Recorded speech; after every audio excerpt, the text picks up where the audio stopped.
Welcome back, guys. So it's been exactly 1 month since I've had my Hackintosh running, and I am so happy that I decided to go this route of building my Hackintosh.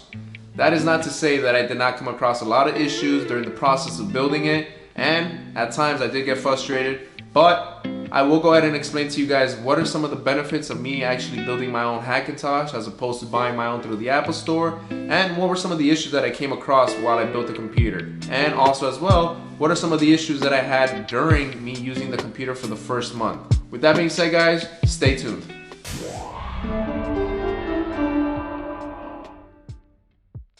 So let's get to the good stuff, guys.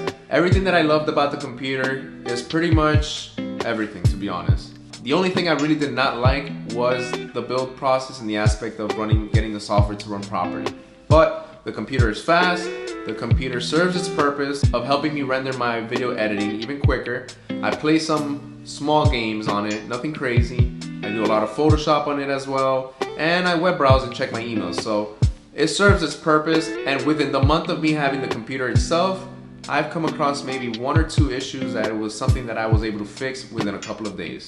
Now, let's get to the stuff that I did not really enjoy about the build process. To be honest, it's not that I really didn't enjoy it, but it was just a little frustrating because I'm a perfectionist and I'm somebody who I want to get everything done right away. I don't want to be tinkering with stuff like that. I don't want to be researching. But I mean, that's part of the game itself. So if you're going to build your own Hackintosh, you have to be ready and you have to have an open mind to knowing that you're going to be researching a lot of stuff and spending a lot of hours trying to figure out what the issue is, what's causing the issue, and how to fix it itself. My computer itself, I came across 2 issues alone that were nothing major, but enough to frustrate me to the point where I was just drinking coffee and I was working on it night and day to get it to work, because at the end of the day, that's who I am. I'm somebody who I want to perfect whatever it is that I'm working on, and I want to make sure that it's running perfectly.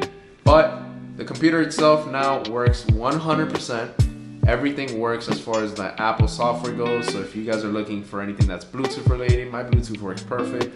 My AirDrop works perfect. My Air Continuity works perfect. My Wi-Fi works. Keyboard works. Monitor works fine. Everything works exactly like it's meant to work. And for what I use it mainly, which is Final Cut, I needed the computer to work 100% in the GPU department. So what that is I needed the integrated graphics as well to work fine back to back with the GPU itself, so that I would get the most out of the system when I'm rendering my files. The 2 small issues that I had with the computer itself was, at one point in the beginning of the whole process after I had it set up and built, I was getting an issue where I would let the computer go to sleep and then my Bluetooth would just stop working completely. And that was a very simple fix that I overlooked when I was setting up the USB map, and that was that I had disabled the internal USB on the motherboard itself, which in turn was not powering on the Wi-Fi adapter, which is as well the Bluetooth adapter. So I fixed that just by enabling that port once again, and I got that to work perfectly fine. The second issue itself was the fact that my sleep was giving me issues.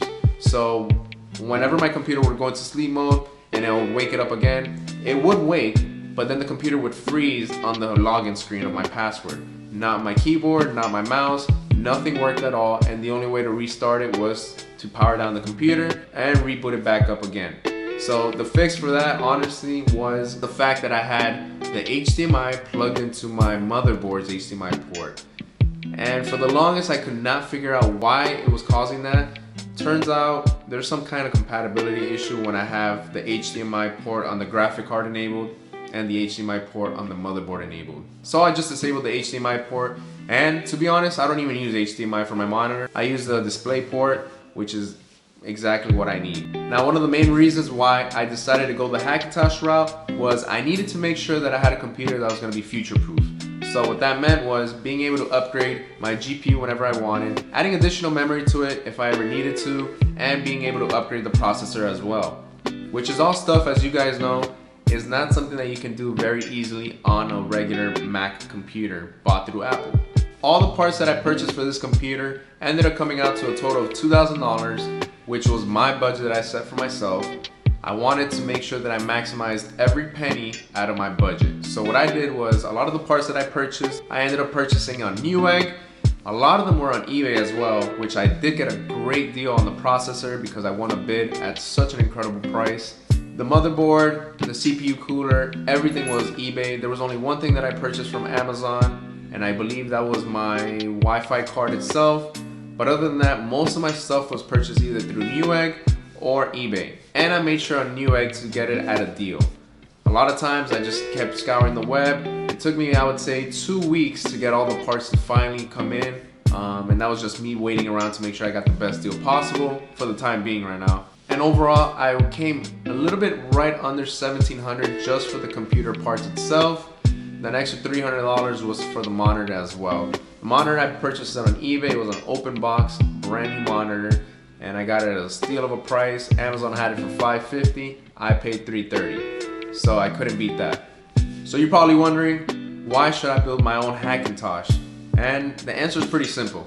If you want to be able to go ahead and upgrade your computer whenever you want to build it to your specs, and you want to go ahead and just customize it to be your computer itself instead of something that Apple provides you, you can do that. And what I mean by that is, if whatever case you want to buy for it, if you want to put RGB lighting on it, if you want to put LED lights in it, whatever monitor you want to go with, keyboard, that's all up to you. You decide what parts you want to do. But keep in mind, by going ahead and doing this route, you have to go ahead and dedicate a lot of time to this and research if you've never done this. There was a lot of websites that I visited, but there's two main ones that I used just for most of my info, and that was Insanely Mac, the forums, and Tony Mac 86 as well. Those are the two websites that I use for the most part. I got my main guide from Insanely Mac itself, which the guy who created the forum itself was superb. He answered all my questions. He made sure to help me out in whatever I could. He uploaded a couple of different EFI folders to go ahead and help me troubleshoot some of the problems that I was having. But overall, I can say that the community for Hackintosh is very well put together. There's a lot of help out there. And like any forum, you will have some people who think they're smartasses or who just don't want to help you out. But that's with any kind of forum itself. So should this motivate you? No. Continue, go ahead and do the build. I promise you, you will enjoy this new computer of yours. And like I keep saying, it's one of the most gratifying things that I've built. Thank you guys for checking out today's video. I hope you really enjoyed it. If you did, go ahead and give me a thumbs up. Also, if you haven't already done so, please go ahead and subscribe to my page. I have a lot of new content that's on the way, so keep an eye out for that. And if you guys have any questions, go ahead and leave them down below. I'll try to get to them as fast as possible. This is Javier from Mavic Hero Films. Peace.